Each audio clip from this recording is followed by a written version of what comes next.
Today we're going to be talking about the northern cardinal. This is a picture of a male northern cardinal. Look at how bright red his coloring looks in the winter months when so many things are gray. They really stand out. How many of you have seen a bird like this in your yard? The females look a little different than the males. The male is over here with the bright red, and the female is over here with pale brown, maybe a little bit of green and a little bit of orange. These birds are non-migratory birds, meaning that they prefer to live a mile or two from where they were born. After a male and female choose to be together for life, they build a nest together from animal hair or grass or twigs. And we're going to be drawing the cardinal today. So what we're going to do is let's get a piece of paper, and of course we're going to simplify this into shapes. We're always simplifying things into geometric shapes. So we're going to start with an oval. So I'm going to try to fill my page up. We're actually going to be cutting this out and gluing it onto a gray piece of paper where you draw some of the branches and the snow. So we're going to start with an oval. I'll try to make it darker so that you can see it better. Start with an oval, and on top of the oval's head we can just make a curved line and then back again. So almost like a wave or a shark fin. It's almost like we're putting a shark fin on top of the bird's, on top of the oval to create the bird's head. And then I'll just erase the top of the oval. So we have a shape that looks something like this. And in here, we're going to have the wing, so that's another oval in here. So that's the wing that the bird has over here. And the bird's going to need a tail. So you've got an oval, you have a shark fin, even though it's the head. We're going to add a triangle for the beak. And the tail is just going to be a long rectangle coming off of the bottom there. So we've got our wing, and I'll just erase these extra lines in here. Got our wing, we've got our head. We would put the eye about next to the beak. And then we have to add the mask, that black mask the bird has around its face. So to do the mask, I'm going to just make an area around the eye, and this area here is going to all be filled in black, maybe even a little bit under his chin here. And this will start to look a little bit more like a bird once we fill in that mask area. Okay, so this is the basic shape of the bird.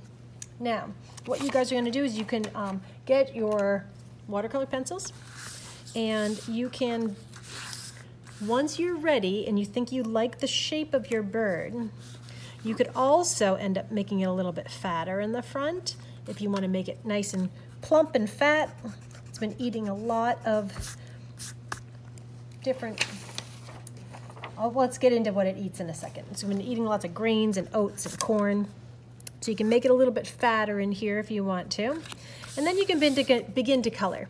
Now when we color, we want to color the direction that the feathers are growing on the bird. So I'm coloring down, and I'm using the side of my pencil because I want it to look like the feathers are going this way, just like how they would grow on the bird. Let's put some red here on the wings. Usually we paint these all together in class, so I was trying to find a way we could still have a little bit of a painting experience even at home. Here's the tail. That was just a rectangle. We've got the head. I'm not really that happy with my shark fin. I'm going to make it a little bit smaller. It was a little high for me, but okay. And remember, the deeper you color, the brighter your bird will be. So if you just color it like this really lightly, you're not going to have a bright bird. And cardinals are known for being very bright. So sometimes I mix a little bit of orange in, just kind of an undercoating of orange in here. And let's say get that mask on his face. That's when it's really going to start to look like a cardinal, is when we can put that black in here. It's like a mask he wears around. Just try not to color in the eye, but if you do color in the eye, we do have some white paint we can fix it with. So we got our eye colored. The male beaks are red and the females are orange. I'm gonna also add a little bit of orange in here because it's kind of a an orangey red. And I think I'm gonna make a pupil in here, the black part of the eye, but I'm leaving a tiny bit of white also. Okay, now comes, I'm not gonna put the feet yet. I'm gonna add on the feet after we attach it to the other piece of paper. So you can get a brush and some water if you have those things and start to paint the bird. Now remember, these are feathers and they go down, so my paintbrush will also go down. Try to go in the same direction. If you're trying to make something believable, like we're trying to make people believe this is a picture of a cardinal, so we wanna go in the same direction as the feathers. Come up. Careful around that black. You don't want it to blend in too much with the feathers. It's okay if it does a little. And come in with the black, oh so carefully. Rinse that off. I could do the beak. Or you could just leave some areas colored if you didn't think your brush could go into small areas. Okay, now we're going to put that to the side. And what you'll do next is get a piece of the gray paper that I gave you and find your white pencil. And you can start to draw some snowflakes on here. I just did X's with an X through it. And now that's a really simple way to do a snowflake. You could do it, and I guess you can hardly see what I'm doing here.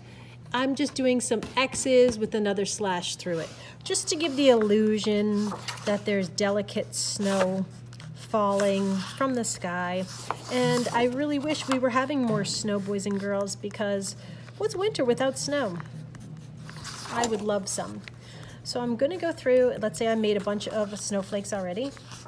Now I'm going to draw some of the branches. So when we're going to draw branches, we want to remember that branches are always going to be thicker at the base and get thinner and thinner and thinner and thinner and thinner and thinner.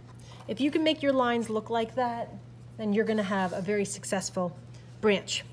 So I'm going to use the side of my pencil and come along. And another real nice trick, boys and girls, is if you spin your pencil as you're drawing, sometimes it gives you really interesting effects that are more like nature than when you just try to make it like nature.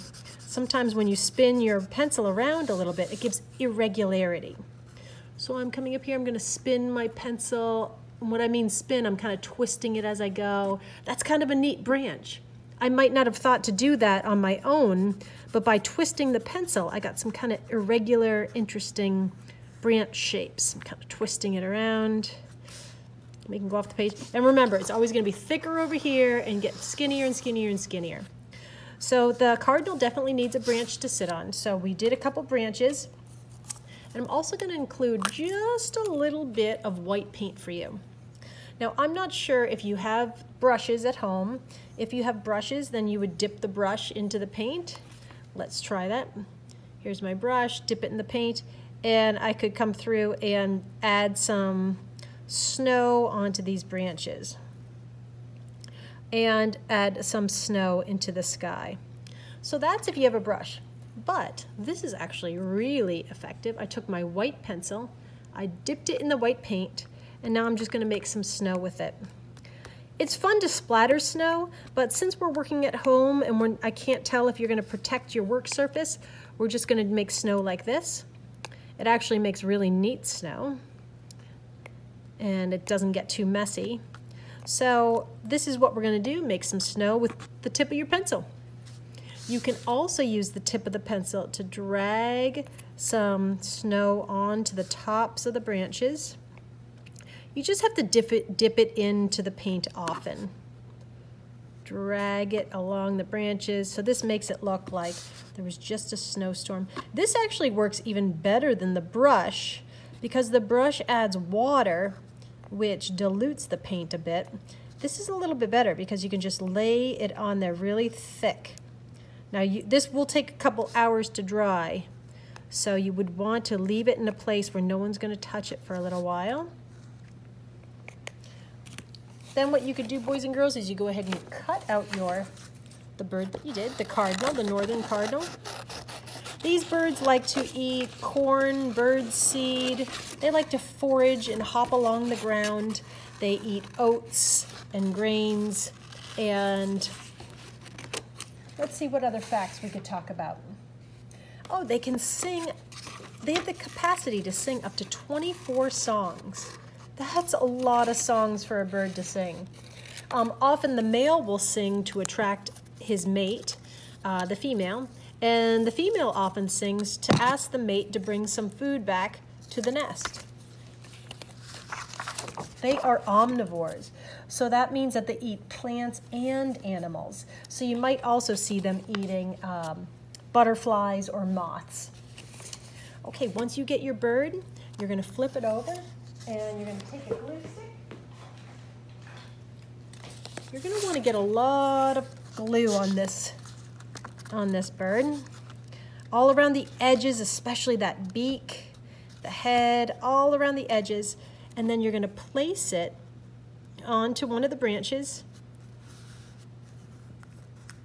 I know this kind of is a tricky part because the snow might be wet. So maybe what I should have done is glued this on first and then done some of the snow. That would have been smart.